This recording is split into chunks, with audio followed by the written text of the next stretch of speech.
Hello, everyone. I'm Joel Bryce, and welcome back to Delta Waterfowl's The Voice of the Duck Hunter podcast. Today, we have a short but entertaining episode for you. I'm joined by Delta Waterfowl graduate student Catrina Terry. Throughout our storied history, Delta has amassed an impressive body of research that has significantly influenced how waterfowl, wetlands, and annual harvest are managed. At the core of all this success are the hundreds of graduate students who conducted quality research. Over the course of the 2021 field season, we'll get to know each one of our current graduate students, but today we'll start with Catrina. Hi, Catrina. Hi, Joel. How you doing? I'm doing pretty good. How are you? Good. It's pretty common in the COVID era to see into everyone's homes. So I see we're in your Yes. kitchen. Yep. I have a great office kitchen, so I'm close to the fridge for snacks, so it works out well. That's perfect. I wish I had a fridge here, but I don't. That's okay. So, hey, Catrina, we're gonna power through this session. Tell us first, Catrina, what's the title of your research and where are you going to college? So the title of my research is What Influences Brood Abundance in a Crop-Dominated Landscape. And I am doing my research at Louisiana State University. Okay, and it's drone research too, right? Yes, correct. Okay, we'll get into that one, but wanted to put that one right up front. So I told you 60 seconds. Give us the highlight reel of who Catrina Terry is. All right, so I'm from California originally. I first got into wildlife as a young kid. I liked going to wetlands, catching bullfrogs with my butterfly net. But it wasn't until I was 20 that I knew I could pursue anything in conservation. And that was when I transferred to UC Davis. And at UC Davis, I got to work on the wood duck project there. And that was kind of how I fell in love with the waterfowl community. And it's basically been my life ever since. Also at UC Davis, I was able to be a part of their first time hunter camp with California Waterfowl Association. And harvest my first duck, an American widgeon. Since then, I've hunted in 10 different states. I have 2 bird dogs. I've worked across the country studying ducks, and I finally landed here in Louisiana, continuing my research with ducks. That's exciting. That's more places than I've hunted.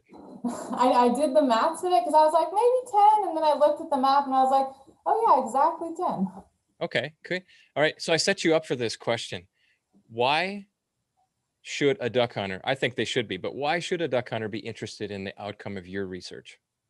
So I think duck hunters should be greatly interested in the outcome of my research because I'm actively trying to figure out what about a wetland in a heavily altered environment produces more ducks. And so if we're able to figure out what goes into these wetlands to produce more ducks and more ducklings, we're going to have more ducks in the fall and more opportunities to continue hunting these ducks. Yeah. So you said altered. And so what we're talking about here is that wetland and cropland? Yes. So I'm working in an environment that is heavily dominated by row crop agriculture. So my wetlands are surrounded by corn or soybeans and occasionally wheat. Whereas a lot of the conservation that goes on in the prairies, these wetlands are surrounded by vast expanses of prairies because, prairies equals habitat equals more ducks. So we're trying to see if wetlands in these more altered environments are still producing ducks. Got it. Okay. So now give us an overview. Give us the 15,000 foot view of your research. All right, so so I'm studying these wetlands and ducks in the eastern side of the prairie potholes. So kind of the eastern third of the Dakotas, Minnesota, and into Iowa. And as I said, these wetlands are surrounded by row crop. So a lot of our wetlands won't have any prairie grasses around them. It'll go straight from cattail to corn. And so we want to know, are these wetlands supporting ducks? Are they producing ducklings? Since we generally work to conserve and study wetlands surrounded by prairies.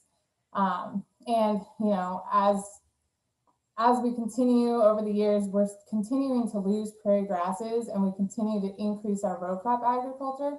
So it's really important to understand whether or not these landscapes are producing ducks as we go forward. Okay. And so tell us about, so I know you were counting broods, you were using drones, you were sampling Mhm. aquatic insects, water quality samples, all those kind of things. How did that all, how do all those things fit together? Yeah, so we first want to figure out, are these wetlands, do they have broods on them? And so we first do that with using a drone. So my drone has both a thermal camera and a visual camera. And the thermal camera allows us to see these broods from 100 feet in the air, whether or not they're in open water or in dense cattail. And with the visual camera, we're able to identify the broods, the species, look at what age the ducklings are, and then count how many broods are on the wetlands. And the drone's been very useful because in these more altered environments, we tend to have wetlands that are more covered in emergent vegetation like cattail. So it's harder to see broods if you're on the ground with binoculars. So utilizing the drone's been huge to really figure out if these wetlands have broods on them. And after we do our brood surveys, we're sampling wetlands.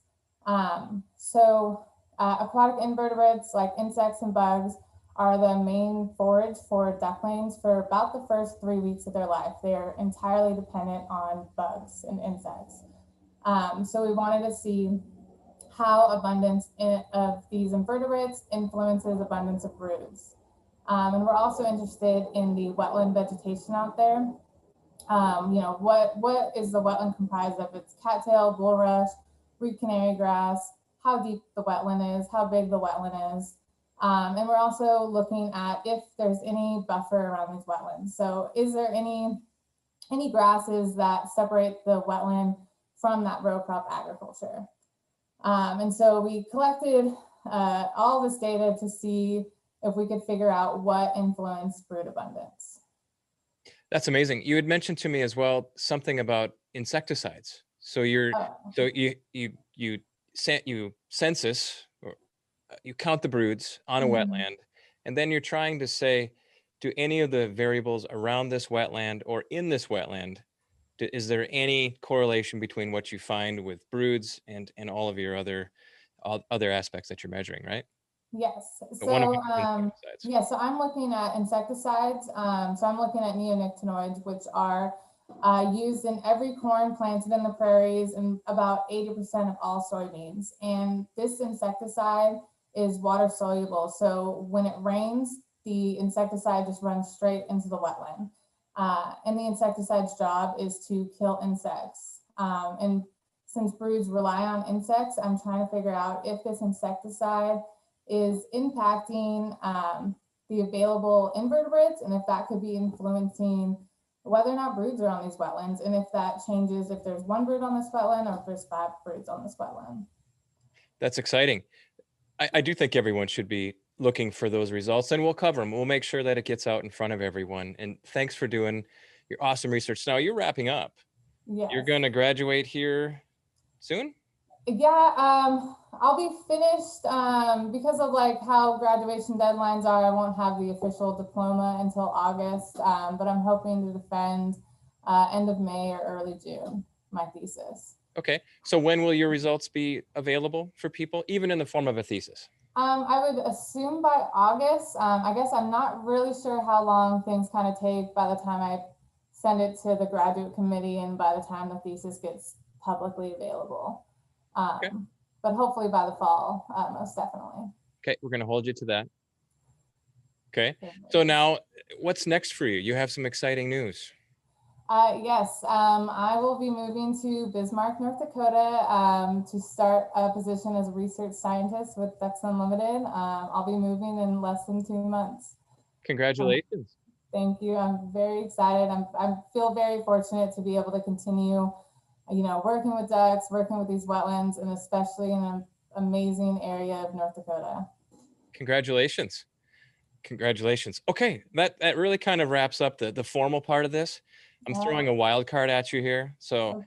you're obviously super smart about ducks. I'm going to see how much you actually really know about ducks. Oh no. Okay. So I have a couple Okay. questions for you. Okay, multiple choice. Okay. In this sport, when a batter gets out for a 0, it's commonly called a duck. Is that sport A, lacrosse, B, cricket, or C, baseball? It's not C. I'm going to go B, cricket. B, cricket. You got that one right. Great. Okay, one last one.